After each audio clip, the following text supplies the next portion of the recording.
நல்லா பார்த்து சொல்லுங்க ஜோசியக்காரரே. என்ன ஆட்டோ?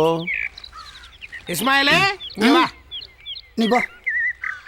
இந்த சனியை எது கூப்பிடுற? எஸ்டர் எஸ்டர் நான் இன்னொரு ஆட்டை வாங்கிட்டியா? உங்க காட்டில் தான் மழை. பொறுக்கல வயிறு எரியுதா? ஒரு மனுஷன் நல்லா இருந்தா உனக்கு பொறுக்காதே. நீ வேணா இன்னொரு மிஷின் வாங்கி ஓட்டுறேன். முதல்ல இன்னொரு மிஷின் வாங்கி ஓட்டுறேன், அப்புறம் இன்னும் ஓட்டுறேன். பொத்திக்கிட்டு வேலையை பாரியா? தானே என் வேலை. ஓ தைக்க சொல்றான். இன்னும் வாசல்கே நிற்கான். கூப்பிட்டியா? கூப்பிட்டேண்ணா. Ester ester வரேனே. ஆமா, புதுசு ஆட்டோ எடுத்துகிட்டு வந்திருக்கேன். முதல்ல நீ தான் வந்து உன் கையால் பூஜை பண்ணி சாவி கொடுக்கணும். இல்லை, அதெல்லாம் ஒன்றும் வேண்டாம். அப்படிலாம் சொல்லாதம்மா. அவன் ஆசைப்படுறான்ல, அவனுக்காக வந்து சூடத்தை காட்டு. என்னம்மா யோசிக்கிற? சரிண்ணே.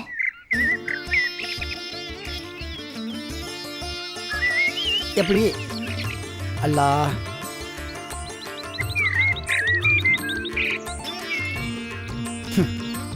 சந்தோஷமா இருக்கு. சரி, எல்லாம் நல்லபடியா முடிஞ்சு இன்னைக்குலேருந்து ஒரு டூட்டியை ஸ்டார்ட் பண்ணு. சரிங்க. நான் என் வண்டி எடுத்து போறேன். போயிட்டு வாங்கண்ணா. வா வா எஸ்டர், வரமா. எனக்கு முதல் முறையாக ஆட்டோ வாங்கி கொடுத்தது நீங்கள் தான். நீங்கள் தான் எனக்கு முதல் சவாரி. இந்த சென்டிமெண்ட் எல்லாம் எதுக்கு? அதெல்லாம் ஒன்றும் வேண்டாம். இவ்வளோ சொல்கிறேன்ல, அந்த உட்காருங்க. சரி, வா போலாம்.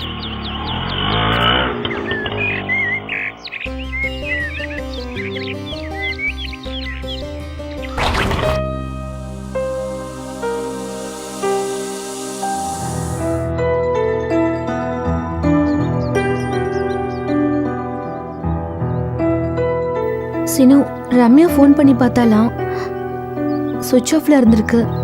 உங்களுக்கு வேற யாரையாவது தெரியுமா? ஓ அப்படியா? சரி வாங்க, வேற எங்கேயாவது போய் தேடி பார்ப்போம்.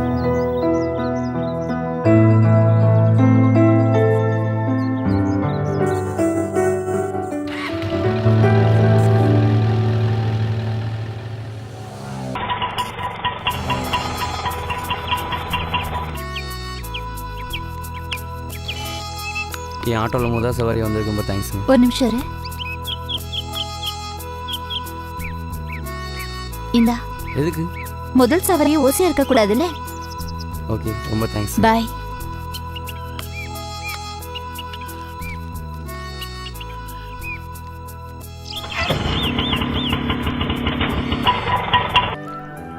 உங்க சூழ்நிலை எனக்கு புரியுது. எவ்வளவு நாளைக்கு தான் நீங்க 2 பேரும் இப்படியே இருக்க போறீங்க? அதனால நீங்க ஊருக்கு போறது நல்லது. மேடம், நாங்க இனிமே ஊருக்கெல்லாம் போக முடியாது. நீங்க தான் ஹெல்ப் பண்ணணும். நீங்க என்ன சார் சொல்றீங்க? நாங்கள் ஊருக்கெல்லாம் போக முடியாது. காணாமல் போன எங்களை வருஷம் கண்டுபிடிக்கிற வரைக்கும் நாங்கள் இங்கேயே தங்கிக்கிறோம். நீங்க 2 பேரும் ஒன்னா தங்கி இருக்கிறதுல எனக்கு எந்த கஷ்டமும் கிடையாது. எனக்கு நோ அப்ஜெக்ஷன். தேங்க்ஸ். ஒரு சின்ன ரிக்வஸ்ட், எங்கள் 2 பேருக்கும் ஏதாவது ஒரு வேலை கிடைச்சா நல்லா இருக்கும். ஓ, நீங்க 2 பேரும் வேலைக்கு போய் ஒன்னா குடும்பம் நடத்த போறீங்களா? என் ஆளை நான் கண்டுபிடிக்கிற வரைக்கும், அவங்க ஆளை அவங்க கண்டுபிடிக்கிற வரைக்கும் நாங்கள் 2 பேரும் ஒன்றா தான் இருந்தாகணும். ஓகே, நான் ஏற்பாடு பண்றேன்.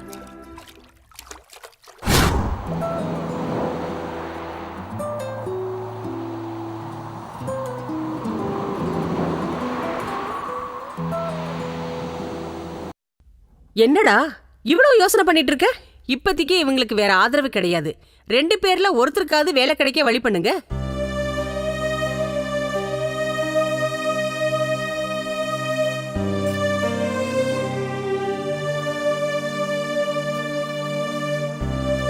மல்கோவா, நம்ம ஆபீஸ்ல தற்சமயம் எந்த வேகன்சியும் இல்லை. பட் நீ ரெக்கமெண்ட் பண்ணி நான் கேட்கலன்னா அது நல்லா இருக்காது. ஸோ இந்த பொண்ணுக்கு மட்டும் நம்ம ஆபீஸ்ல ஒரு வேலை போட்டு கொடுத்துறேன். 2 வீக்ஸ் வெயிட் பண்ணு, வேற எங்கேயாவது அரேஞ்ச் பண்றேன். Thank you sir. இவ என்னையில இருந்து வேலைக்கு வரணும்? நெக்ஸ்ட் மண்டேல இருந்து நீங்க ஜாயின் பண்ணலாம். Thank you sir. அப்ப நான் கிளம்புறேன். Okay, bye. பாய்.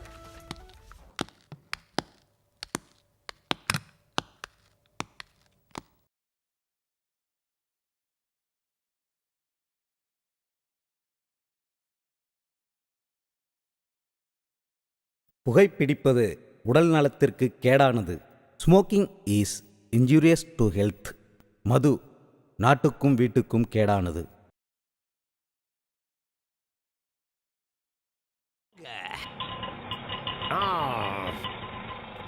இறங்கி வாங்கடா டேய், வாங்கடா. அள்ளிப்புடுங்க வந்தனா. இறங்கு இறங்கு.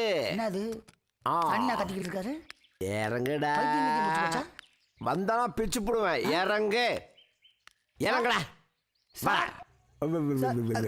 ஓ. என்ன மேல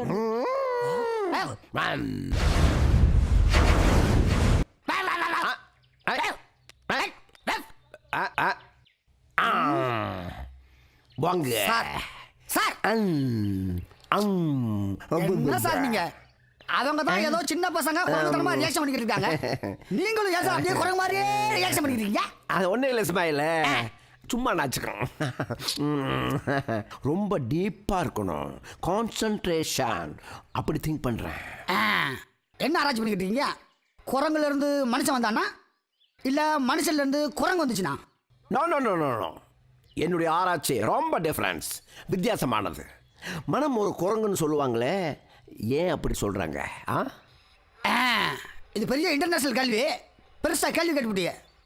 இஸ்மாயில், கேட்டதுக்கு பதில். சார், குரங்கு ஒரே இடத்துல நிலையா இருக்காது, இப்படியும் அப்படியுமா தாவிக்கிட்டு இருக்கும். மனசும் அதே மாதிரி தான், ஒரே விஷயத்துல நிலையா இருக்காது, இப்படியும் அப்படியும் அலைஞ்சிக்கிட்டு இருக்கும் சார். கரெக்டாக சொன்னேன், அதுவும் நச்சுன்னு சொன்னேன். இப்போ அடுத்த கேள்விக்கு வரும். கேளுங்க. சிட்டியில இருந்து பட்டி தொட்டி வரைக்கும் எங்க பார்த்தாலும் எதை பார்த்தாலும் காதல் காதல்னு வருது, ஒரே காதல் மயமாவே இருக்குது. அப்படிப்பட்ட இந்த காதல் எதனால வருது, எப்போ வருது, ஏன் வருதுன்னு உன்னால் சொல்ல முடியுமா? இதெல்லாம் ஒரு கேள்வியா சார்? ஒரு பொண்ணுக்கும் ஆணுக்கும் மனசுக்கு பிடிச்சி போச்சுன்னா நிச்சயமா காதல் வரும். ஸோ காதல் அப்படிங்கிறது மனசு சம்பந்தப்பட்டதுன்னு நீ சொல்ல வர கரெக்ட்? நான் மட்டும் சொல்ல சார், காதலிக்கிற எல்லாருமே இதான் சொல்றாங்க. நிச்சயமாக, சத்தியமாக. ஓகே, காதல் மனசு சம்பந்தப்பட்டதுன்னு நானும் ஒத்துக்கிறேன்.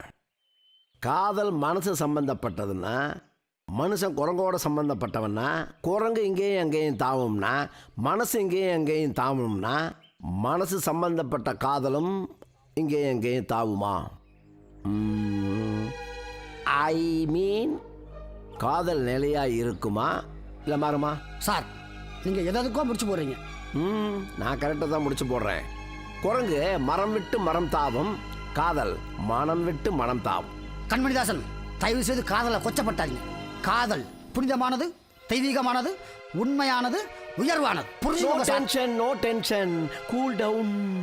நீ ரூமில் தங்க வச்சிருக்கிறியே சுப்பிரமணியம் எஸ்தரும், அவங்களுக்குள்ள உறவு நற்பா காதலா? பாவம் சார், அவங்களே அவங்கவுங்க ஜோடியை பிரிஞ்ச வேதனையில் இருக்காங்க. அவங்கள தப்பா பேசாதீங்க சார். ஆணுக்கும் பெண்ணுக்கும் மனசு பிடிச்சு போனால் காதல் வரும், நீ தானே சொன்ன. இப்போ சுப்பிரமணிக்கும் எஸ்தருக்கும் மனசு பிடிச்சு போய் காதல் வராதுன்னு என்ன நிச்சயம்? ஏன் சார் உங்க புத்தி இவ்வளவு கீழ்த்தனமா போகுது? காதல் ஒரு தடவை தான் வரும், ஒரு தடவைக்கு மேல வந்தா அது காதலே கிடையாது சார். நீ காதலை தப்பா புரிஞ்சுட்டு இருக்க சார். நான் சரியா தான் சார் புரிஞ்சுக்கிட்டு இருக்கேன், நீங்க தான் சார் தப்பு தப்பா புரிஞ்சுக்கிறீங்க. இவ்வளவு தூரம் நீங்க சந்தேகப்பட்ட பிறகு உங்கள்கிட்ட உண்மையை சொல்ல சார். எனக்கு கல்யாணம் ஆயிடுச்சு, பொண்டாட்டி பிள்ளைலாம் ஊர்ல இருக்காங்கன்னு சொல்லித்தான் உங்க வீட்டை நான் வாடகை கேட்டேன். அல்லா மேல சத்தியமா சொல்றேன் சார், எனக்கு இன்னும் கல்யாணமே ஆகல சார். நான் உண்மை தான் சார் சொல்றேன், பொய் சொல்றேன்னு நினைக்காதீங்க சார். நான் ஊர்ல இருக்கும்போது என்னையும் ஒரு பொண்ணு காதலிச்சேன், நானும் அவளை காதலிச்சேன். அந்த பொண்ணு ஒரு வசதியான பொண்ணு. நான் டிரைவர் வேலை பார்க்குற ஒரே காரணத்துக்காக எங்க காதலை அவங்க குடும்பத்தில் ஏற்றுக்க மாட்டேன். அந்த விரத்தியில என் காதலை தற்கொலை பண்ணிட்டேன். இனிமே இந்த ஜென்மத்தில் வேற யாரும் கல்யாணம் பண்ணக்கூடாதுன்னு முடிவு பண்ணி அவன் ஞாபகமாகவே வாழ்ந்துக்கிட்டு இருக்கேன். இது வரைக்கும் எந்த பொண்ணையும் பார்த்து என் மனசு மாறினதில்லை சார். என்ன மன்னிச்சிரு இஸ்மாயில், உனக்குள்ள இப்படி ஒரு காதல் இருக்கும்னு நான் கொஞ்சம் கூட எதிர்பார்க்கல. ஆமாம், நீ மாதம் மாதம் மணி அனுப்புறிய ஊருக்கு, அது யாருக்கு? என் காதலியோட அப்பா அம்மாவுக்கு சார். அவங்க சாப்பாட்டுக்கே வழி இல்லாமல் ரொம்ப கஷ்டப்படுறாங்க, அதான் சொல்றேன். இஸ்மாயில், நான் உன்னை என்னமோ நினச்சேன். நீ எல்லாரை விட பெரியவன், உன் மனசு எல்லாரை விட ரொம்ப பெருசு. என்ன மன்னிச்சு. I am very sorry Ismail, I am sorry.